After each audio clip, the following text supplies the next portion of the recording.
Hi, my name is Dr. Joe Dispenza. My undergraduate training is at Rutgers University, where I studied biochemistry. I went on to get my graduate degree at Life University outside of Atlanta, Georgia. In the last 7 years, I've been very interested in studying spontaneous remissions from diseases. In other words, conditions where people had been diagnosed with cancer or diabetes or rare genetic disorders that medical science had no solution for. I studied people who had cardiovascular conditions like tachycardia or arrhythmia or high blood pressure, people who had high cholesterol levels, emphysema, endocrine problems like thyroid values changed. And I was interested in finding out if there were some things that were common amongst these people. And I found that there were actually 4 things that were common amongst every person that had a spontaneous remission. The first thing that was in common was that every person accepted and believed that there was a divine intelligence running their body.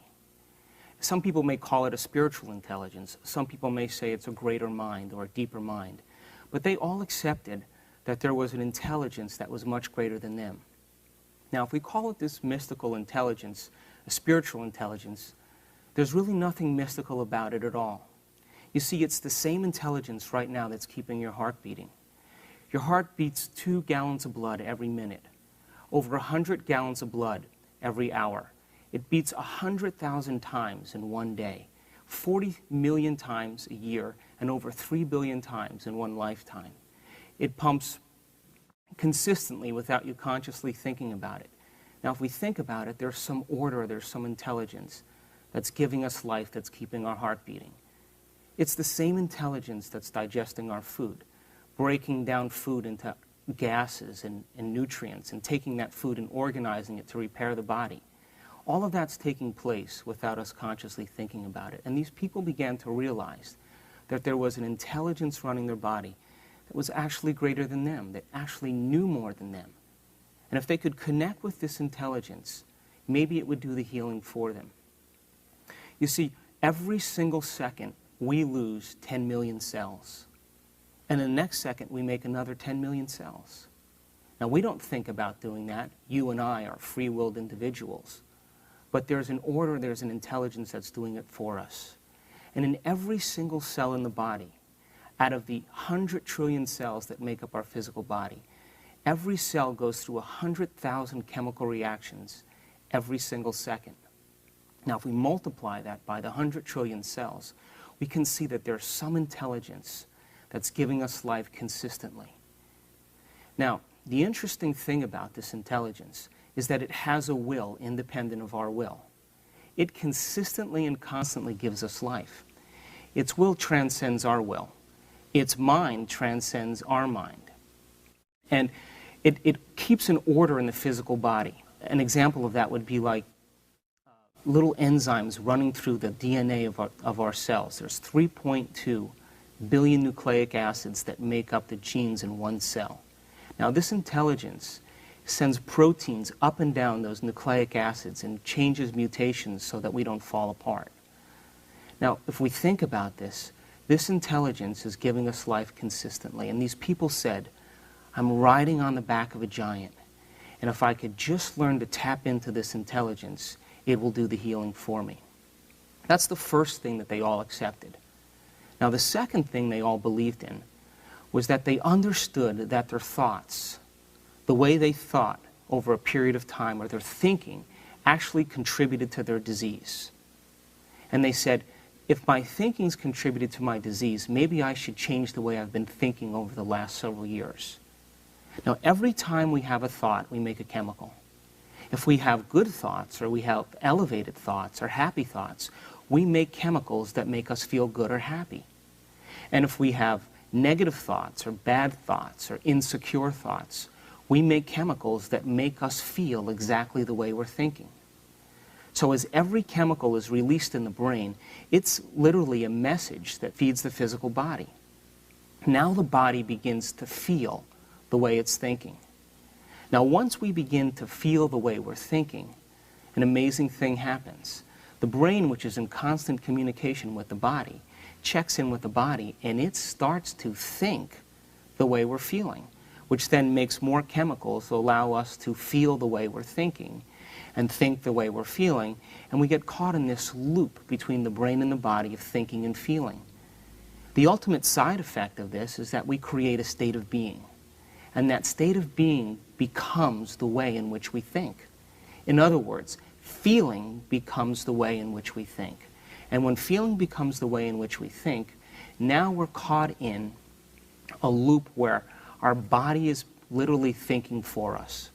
Now these people reasoned, they said, if my thinking's created this condition, and my thoughts create these chemicals that make me feel a certain way and behave a certain way, I'll have to change the way I think.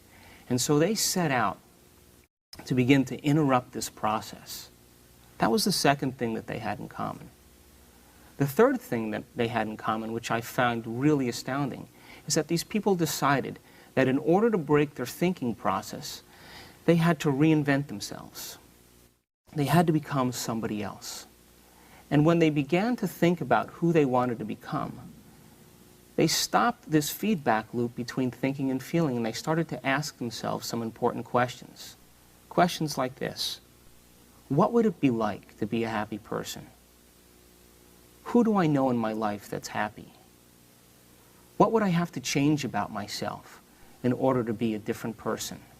Who in antiquity do I admire that's been great, that I've studied, that I can use some of the virtues and skills to begin to formulate a new ideal of myself?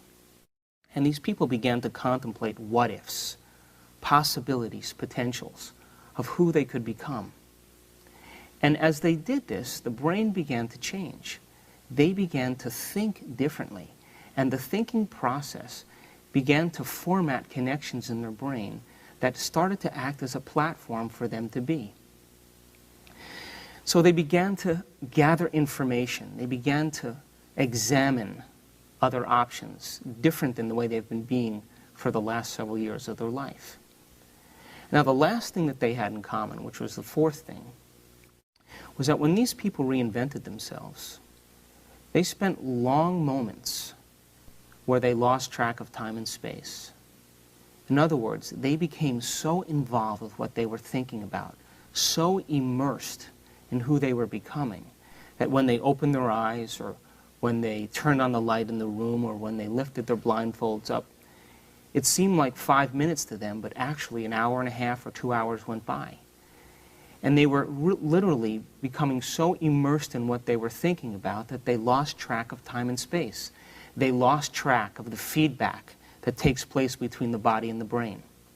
They lost track of the feedback that the brain always perceives in its environment. And they lost track of time.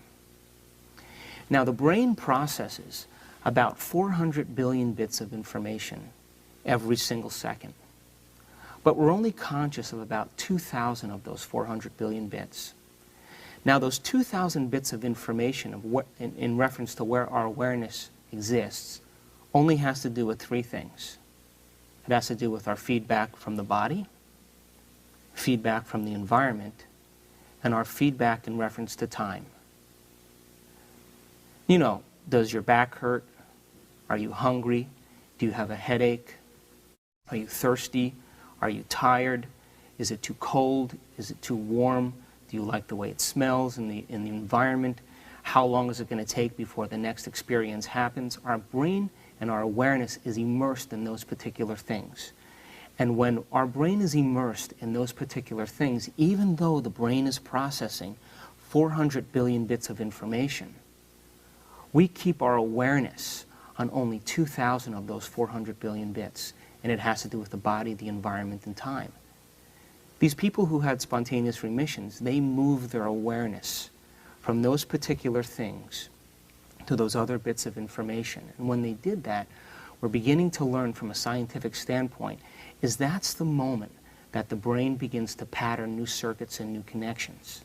So this began an interesting study for me because I wanted to know, based on these four things, what was happening in the brain to determine what was happening in these people's physical bodies.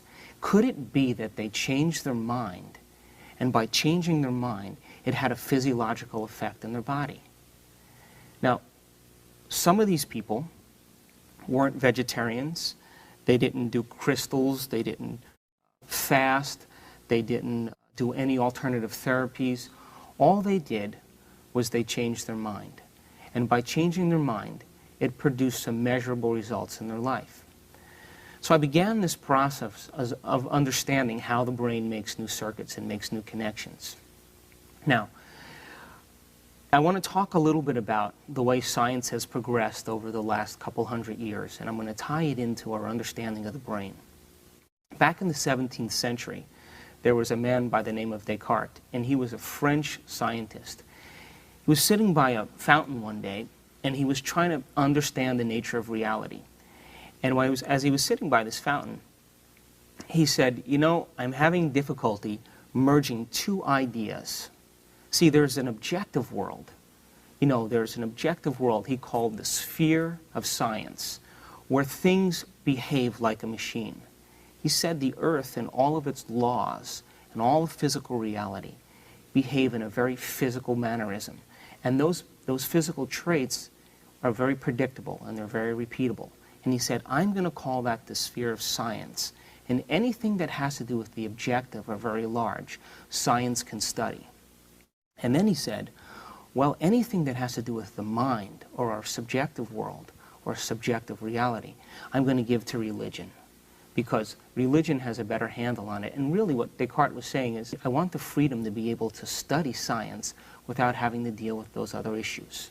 And so the church began to focus on all the principles of subjective world and mind. So the church became always mind, never matter, and science was always matter, never mind.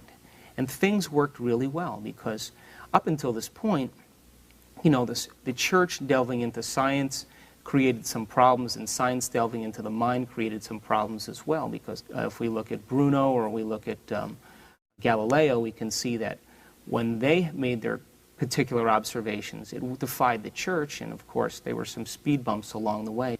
And it served Descartes very well, because he didn't have to deal with issues other than things that were predictable, because he was a scientist by nature. He didn't want to deal with influences by the church, because if we study history, if we study Galileo Galilei, or we study Giordano Bruno in earlier times, when they said that the earth was no longer the center of the universe, they were persecuted by the church because it went against the very doctrines that ran the church.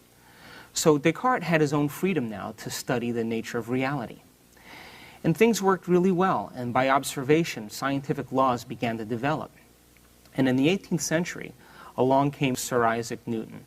And Newton basically said, there are certain definite laws that we can actually put a scientific value on. He knew that force and mass and acceleration are related. And Newton said, if I know the starting point of something, and I know its velocity or its speed, I can determine where it's going to end up. And because of Newton, we're able to put a rocket on the moon. If we know the distance from the Earth to the moon, and the rotation of the Earth and how fast we're going to shoot that rocket, because of Newtonian laws and Newtonian physics, we're able to do some very specific things based on the very large and very objective laws. And things worked really well, and science continued to emerge. And then in the 19th century, Albert Einstein comes up with his theory of relativity and this theory of light. And Einstein basically said, nothing can travel faster than the speed of light. Anything as an object or mass that travels faster than the speed of light will ultimately become energy.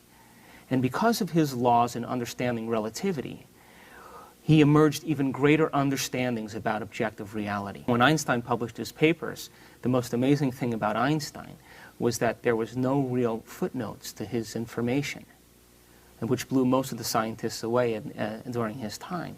And he was a visionary, and he understood the way things worked because he applied his mind. And so Einstein's theories pushed science into a greater degree in its acceleration. And then after that, Einstein began to work with this principle called the photoelectric effect.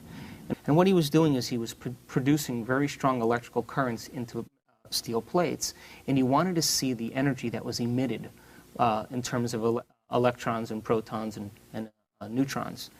And when he started to study what the electrons were doing, instead of the electrons releasing energy in a very continuous and normal fashion, the electrons released energy, and dropped the level like it was moving down a staircase instead of moving very smooth and continuous.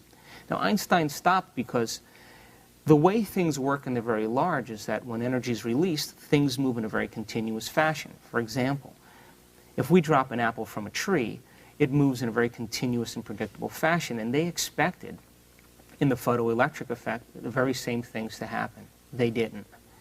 And so Einstein began to see that the very tiny started to behave very different than the very large. And so there were a series of experiments that began to focus attention on electrons and where electrons would be.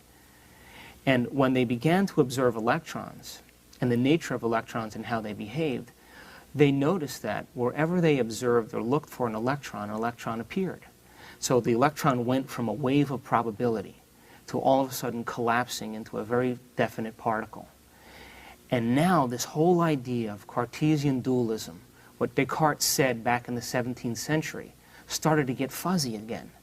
Because now the subjective person and subjective mind was beginning to have a direct effect on the very objective. And so now the separation between mind and reality and mind and objective began to merge again. And independent of who was doing the observation, whether they had an academic degree or they didn't have an academic degree, that their actual observation had an effect on the quantum field. And so quantum physics was born as a result of this.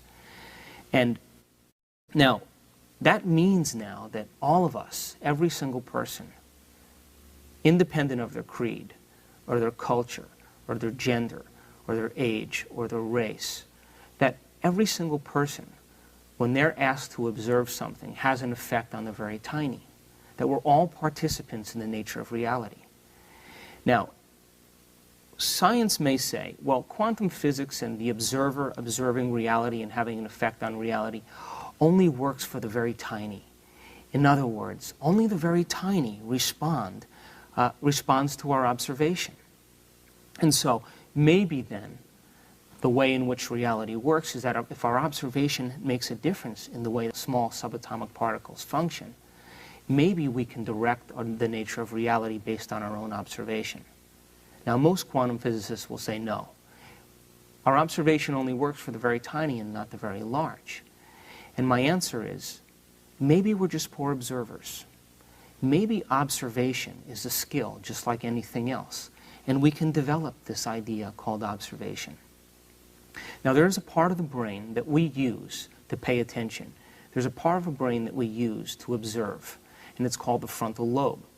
The frontal lobe is the crowning achievement of the human being. It is the latest on the scene in our human development. What separates us from every other species on the planet is not the fact that we stand on 2 feet, or the fact that we have opposing thumbs, or the fact that our eyes point straight ahead, or that we have bigger brains, because elephants actually have bigger brains than us. It's not the fact that we have little body hair. What separates us from every other species on the planet is the size of the frontal lobe in reference to the rest of the brain. Now, in human beings, the frontal lobe is almost 40% of the entire brain. Our next closest ancestor, great apes and chimpanzees, the frontal lobe is about 17% to 15%. In dogs, it's about 7%, and for you cat lovers, it's about 3.5%. So what separates us and makes us great is our frontal lobe in reference to the rest of the brain. Now, the frontal lobe is the executive. It decides on action. It regulates behavior. It's the part of the brain that we use when we're planning, we're speculating, when we're inventing, when we're looking at possibilities. The frontal lobe, if we were to use one word to describe the frontal lobe, we would use the word intent or purpose.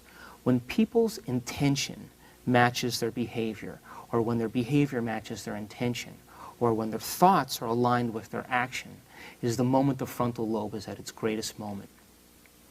Now, in the recent journals, in November of 2004, a group of scientists from the University of Wisconsin began to see if observation and paying attention was a skill like anything else. And what they did is they designed this experiment where they took a group of Buddhist monks who have been meditating and focusing on concepts like compassion and love and divinity for extended periods of time. And most of the monks that they studied had over 10,000 to about 50,000 hours of focused meditation. So these guys knew how to pay attention. And they took another control group of people who never really went inward and focused their mind on anything. And they said to the monks, would you train these guys over a course of a week and see if we can get these people to learn how to develop a skill called meditation? And so they hooked the monks' brains up to 256 electrodes over their entire brain, and they were going to measure what type of activity took place when these monks paid attention. And of course, they were going to do the same thing with the control group. Now, these 8 particular monks, when they got hooked up to these particular scans, the moment that they began to focus on a concept like compassion, the moment they began to focus on an idea and went inward, their frontal lobes lit up like nothing that the scientists ever seen before. The amount of activity that was taking place in the frontal lobe was enormous. And when they compared that to the control group, the people who were just learning how to focus their mind and pay attention, their ability to hold that focused thought produced very little effects in the frontal lobe. Now, the scientists knew that a particular area in the frontal lobe, on the left side of the frontal lobe, is a place where we experience joy and happiness. And in one particular monk, his brain scan activity was so enlarged in the frontal lobe that the scientists said he must be the happiest man on the planet because his activity was that great. Now, when the scientists began to speculate and look at the effects of this experiment, they began to realize that maybe observation and paying attention is a skill.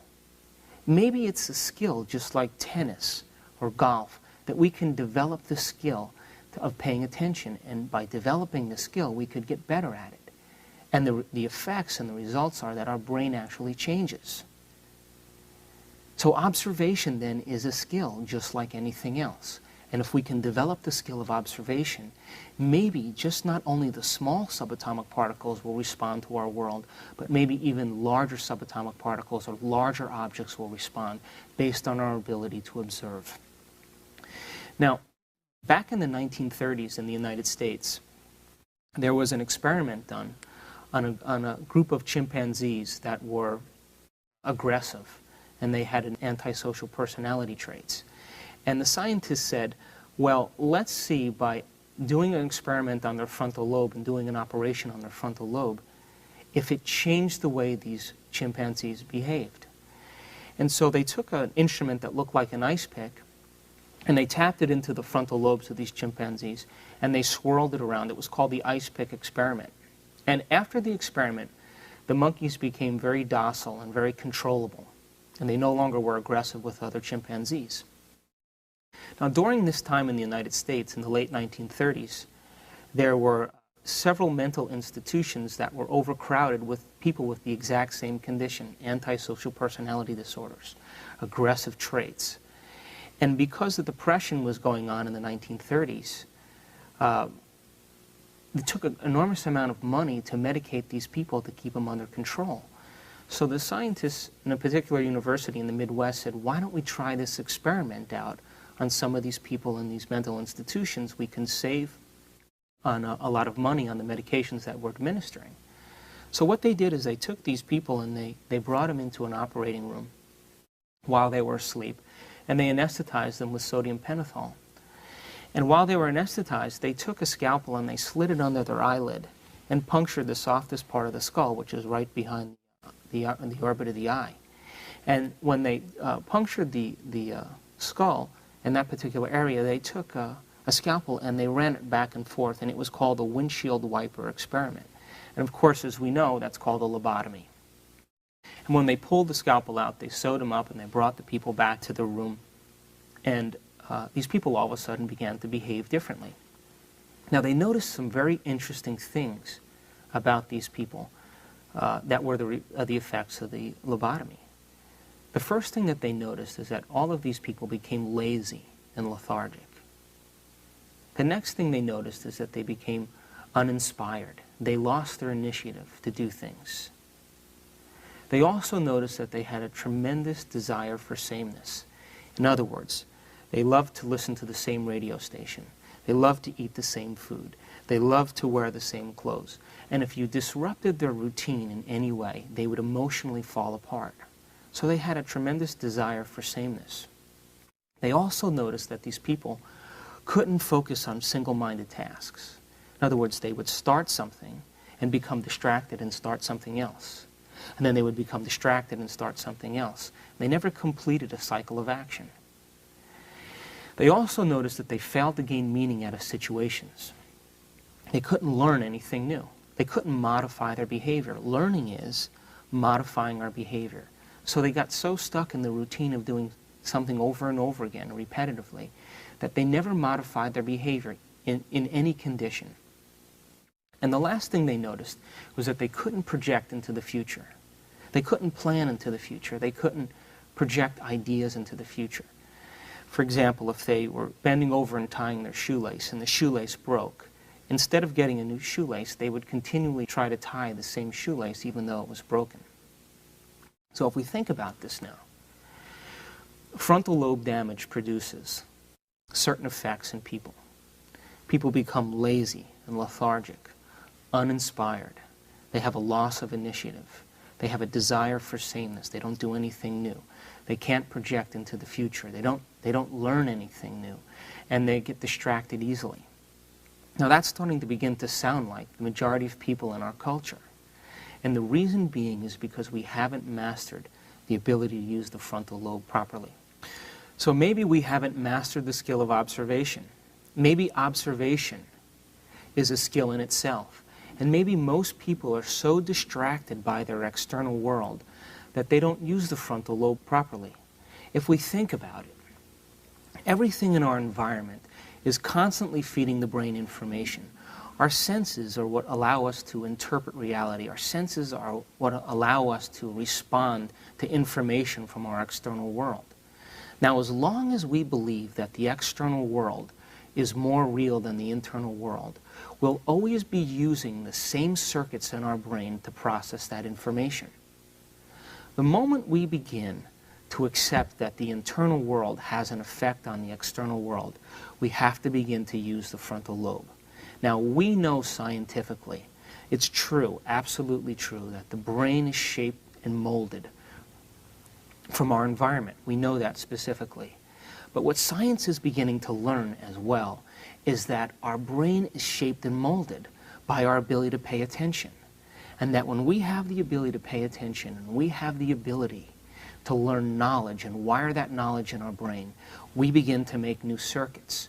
And when we're able to make new circuits, we begin to perceive reality differently based on the way our brain is wired. Now here's an example. Let's suppose that I took a picture of a painting, say from Monet, and I put a picture of Monet on a screen up here. And I said, take a look at this painting from Monet and just enjoy the picture. Most people would look at the painting for a few minutes, recognize certain objects in the painting, and be done with it. Now, if I took that painting down and I said to you, I want to tell you some things about Monet. Did you know that Monet spent 44 years of his life making an attempt to be able to see how things are unified in the world? He was specifically interested in the way light works. He loved the light first thing in the morning, and he loved light at the sunset and at dusk.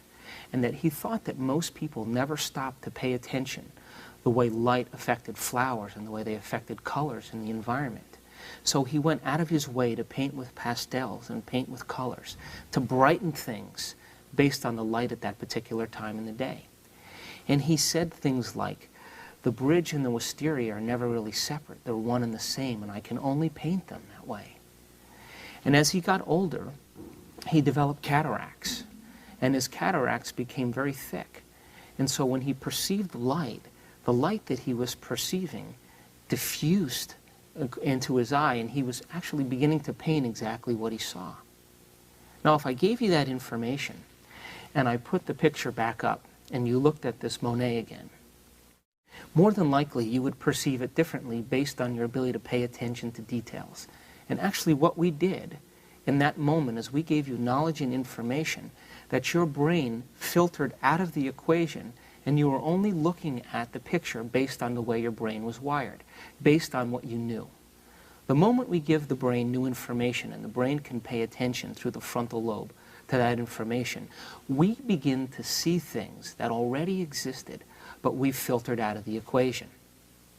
Another example, a wine connoisseur. If a wine connoisseur swirls wine and he tastes wine, he has the circuitry in his brain or her brain to be able to notice the subtleties. He could taste the tannins and the acids. It could smell the bouquet and the aromas. It could be further assembled into more specific things about oaks and specific types of grapes. And because his brain has been educated, and because he's made the circuits, because he's paid attention to notice the difference in the reality called tasting wine, he's able to pick up the subtleties. Now, the person who isn't wired for that particular experience and doesn't have the connections in their brain to know what to look for, that wine will taste just like everybody else's wine. And that's how reality works. We perceive reality based on how the brain is wired. Now, scientists have done some experiments to see if this is actually true. What they came to realize is that it is. They took a group of people and they asked them if they wanted to participate in an experiment where they were going to wear a set of glasses for 2 weeks. Now, these glasses weren't just ordinary glasses. The glasses were divided in half, and when they looked to the left, they saw blue, and when they looked to the right, they saw yellow. So the lenses of the glasses were divided so that blue was on one side and yellow was on the other. And they said to these people, we want you to wear these lenses with everything that you do during your day. We want you to wear them when you take your kids to school. We want you to wear them when you go to work. We want you to wear them when you're doing all your normal activities. And we want you to wear them for 2 weeks. And so all different people wore these glasses for a period of time, and at the end of the experiment, they invited the participants back into the laboratory. And when they brought the participants into the laboratory, they said to them, now what we want you to do is look at this piece of paper.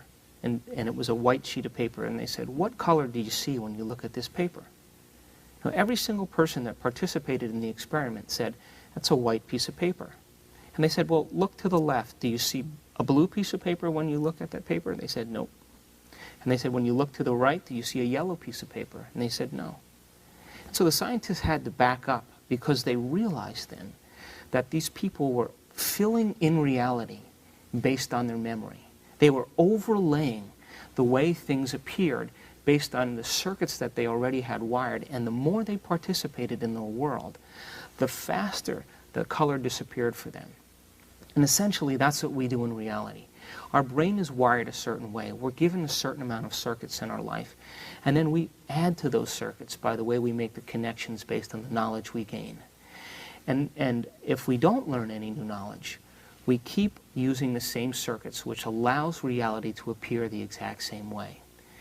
If we're given knowledge and information, and that knowledge and that information is unconventional, if it's outside the box of what's accepted scientifically, socially, politically, if it's outside the box of what's even religiously accepted, maybe we'll begin to perceive reality differently based on that knowledge that we've received. Now, in studying these spontaneous remissions with people that heal themselves of various conditions, it was interesting to note that independent of their culture, or independent of their creed, or independent of their educational status, or their religion, independent of their gender, they basically said, I'm going to observe a different outcome. And I'm going to hold on to this observation, independent of the feedback from my body, independent of the feedback from my environment, and independent of time. Now, the frontal lobe, the crowning achievement of the human being, allows us to do that.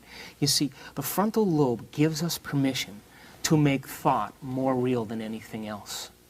The frontal lobe gives us permission to hold on to a concept, to hold on to an idea, to hold on to a vision or a dream, independent of the circumstances that exist in our world, independent of the circumstances that exist in our body, independent of the circumstances that exist in reference to time.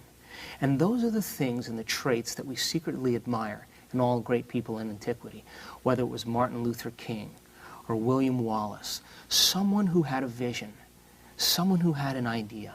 A hero said, I believe in these morals and I believe in these ethics.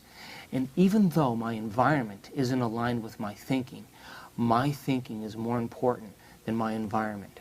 And the frontal lobe in the human being allows us the privilege, it gives us the privilege to make thought more real than anything else. Now, most species in nature, the way in which they change is that they're subjected to some harsh environmental stimuli. They're subjected to something in the environment. And then they have to adapt, or they have to accommodate, or if they have to acclimate to some type of environmental stimulus, whether it's cold, or whether it's heat, or whether it's any particular thing. And what happens is that the species is introduced into this particular environment, and then over a series of generations, as the same species is introduced to the same harsh environment, over a period of time, over several generations, that species will modify its behavior and change its genetics. That's called evolution. But human beings don't have to do that. Because of the size of the frontal lobe and because of our ability to speculate possibilities and ask about potentials and think about the what-ifs, we can invent new ideas and new ways of being. And it gives us the privilege then to modify our behavior in the same lifetime. It gives us the privilege to modify our actions in a week. We can modify how we behave in a day, and we can change in a moment. The only object that we need to master is this skill called observation. When we begin to use the brain properly, when we begin to pay attention to a concept or to an idea, this amazing thing happens in the brain. The frontal lobe lowers the volume to the external stimuli. It lowers the volume to the body and the feedback loop from the body to the brain. It lowers the volume to the feedback from the environment. You don't know if it's cold or warm. You don't know if it's dark or light. Your brain becomes the magnifier of thought, and it lowers the volume to time. In other words, as we hold a concept in the frontal lobe, we will lose track of time and space. Now, science is beginning to understand that the way in which we make circuits in the brain, the way in which we begin to make connections in the brain, aside from allowing the environment to mold and shape our brain, that we can begin to mold and shape our brain by paying attention. And if we can hold on to an idea, we begin to wire those connections in our brain. By wiring those connections in our brain, we begin to leave footprints of those concepts neurologically in the tissues. And those footprints then can act as the foundation in the way in which we can act and behave. So the frontal lobe then, the crowning achievement of the human being, allows thought to be more real than anything else. And when we begin to assemble ideas, and we begin to assemble concepts, and we put all of our attention on that concept, the frontal lobe will lower the volume to all the extraneous stimuli. And the only thing that will become real is thought itself. When that happens, there's a physical change in the brain. The brain then takes that holographic image that we're holding in the frontal lobe and creates a pattern of connections that associate with that concept or that idea. So when we learn new things, when we're learning new things, we make connections in our brain. We make new connections in our brain. When we memorize those things, or when we remember those things, we sustain those connections, or we maintain those connections. Memory is maintaining those connections. Learning is forming those connections. So we can learn from the environment. We can learn from our sensual experiences. But then we can only be as great as how our environment is dictating our experience. But if we learn knowledge and we learn information that's unconventional, quantum physics, that the observer participates in the nature of reality and that our thoughts actually matter, from the subatomic particles all the way to the very large, and that maybe our observation, our ability to pay attention, will begin to format new connections in our brain that will allow us to perceive things exactly the way they are. And that may be because our brain processes billions of bits of information every second.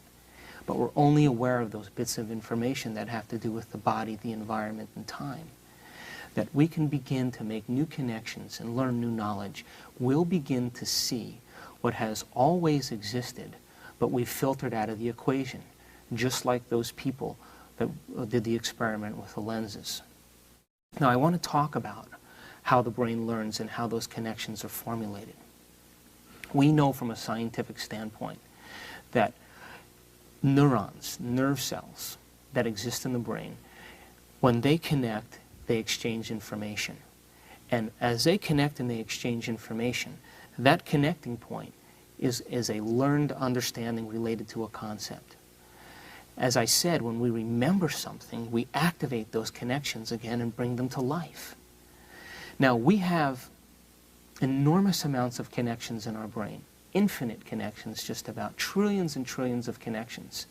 And every place where those neurons connect and exchange information, it's mapped as a pattern or a sequence that reflects some idea, something that we've learned, a trait, a behavior, a skill, a tendency, a feeling even. And all these connections are the sum total of who we are as an individual. So everybody's different because they have had different experiences in their life, they've learned different knowledge, and they have a certain amount of genetic connections that they're given. And that's basically the foundation of where we start from as individuals. Now, most people at a certain point in their life rely on those developed circuits and never learn anything new. They allow feeling to become the means of thinking. They stop learning and they start feeling. And when we get to the point where learning is stopped and feeling is initiated, that's when we're living out our genetic propensities. That's when we're living out the predetermined genetic future that exists for us as individuals. When we learn new knowledge, the brain begins to reformat itself. It begins to fire in new sequences and new patterns and in new connections. And if we can maintain those connections for an extended period of time, we can modify and change our behavior. And those people who had spontaneous remissions, what they did was they gained knowledge and they began to apply that knowledge by asking what ifs. And they understood if they could connect with that intelligence that was keeping their heart beating and digesting their food, if they could whisper in the ear of the giant that was running their physical body, that knew how to make cells, that knew how to organize DNA, if they could have their will match its will, if they could have their mind match its mind, if they could have their love of life match its love of life, because it was what was continuously giving them life, if they reasoned that by changing their thoughts, would it send a new signal to their cells? And by patterning new connections in their brain, would it ultimately produce a new physiological effect in their body? So the reinvention process meant to reorganize those circuits to a greater ideal of themselves. Now we have a couple different types of learning that we have in the brain. We have learning divided in two different areas. When we learn something and we memorize it, one particular area is called what's called explicit learning. Now explicit learning, another name for it, is called declarative learning or declarative memory. Declarative memories are things that we can declare. One of the aspects of declarative memory is knowledge, information, philosophy. For example, if you learn new information, new knowledge, intellectual data, philosophy, every time we do that, the brain makes a particular type of circuits. The second type of declarative memory is called experience. Experience, then, are things that we can declare. We can declare that I'm a man. I can declare that I know where I was on 9/11. I can declare that I like apples because I've had those experiences. So the memory systems in the brain that have to do with declarative memories have a very specific sequence in which the brain formats that information. It's formatted in the thinking brain. It's formatted in the part of the brain where conscious awareness exists. And And that particular sequence of knowledge and experience allows the brain to function in reality. We can function in the external environment because we use declarative memory consciously to make decisions. We use declarative memory consciously to project the future. We're using declarative memory to function in our world, to make decisions every single day. And that type of memory system is intact so that we can function in our world. Now, the second type of memory system is called implicit memories. Now, implicit memory systems are very powerful systems because implicit memories are things that we can't declare. It's called non-declarative memory. That non-declarative memory are things like skills and habits and conditionings and traits and propensities and even behaviors. That those traits and behaviors have been practiced and executed so many times that we no longer have to think about it anymore. They're called procedural memories. And we have hundreds of procedural memories that's formatted in our brain. Now, those procedural memories are things like driving a stick shift in our car. When we drive a stick shift in our car, we've practiced it so many times that we don't even have to think about it anymore. It's wired neurologically as a complete circuit. When we brush our teeth, when we put on makeup, when we type, when we walk, those are all procedural or non-declarative memories. And the brain processes that information differently because it goes beyond our conscious thoughts. It goes beyond our conscious memories. It's wired to us so that we don't even have to declare it.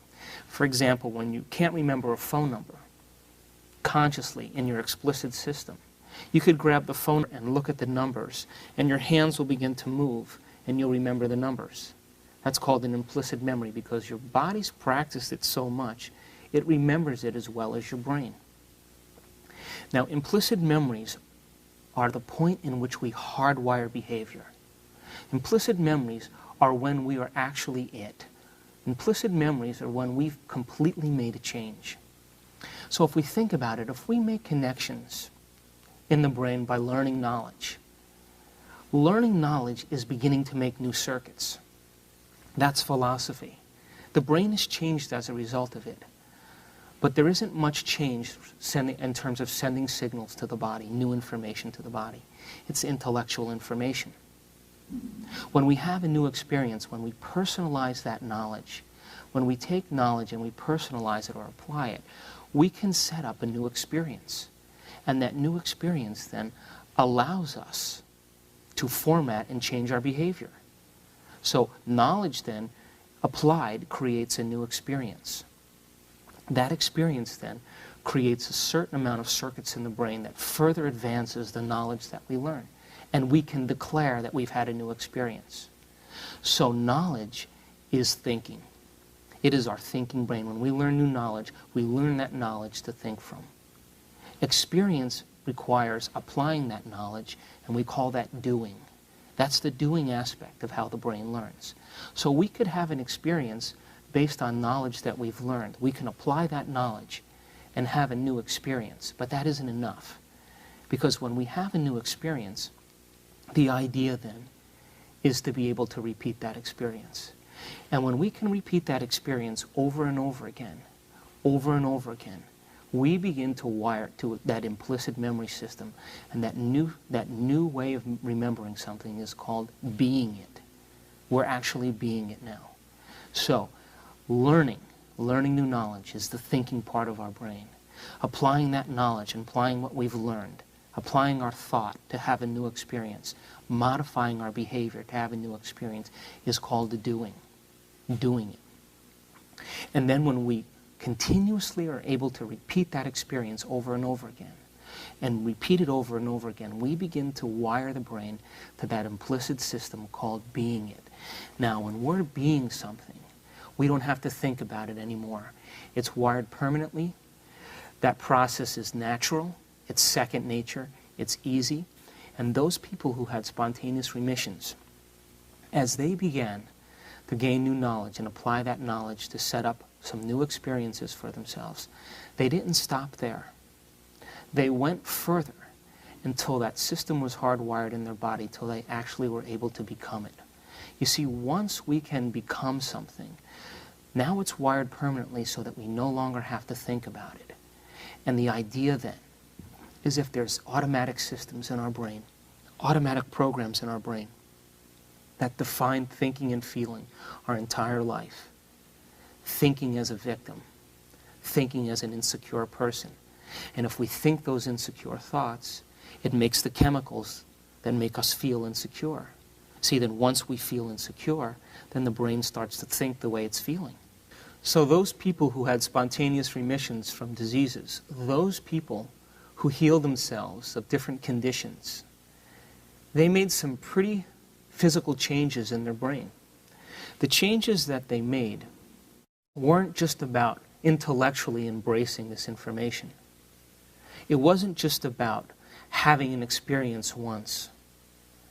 They wanted to actually become somebody else.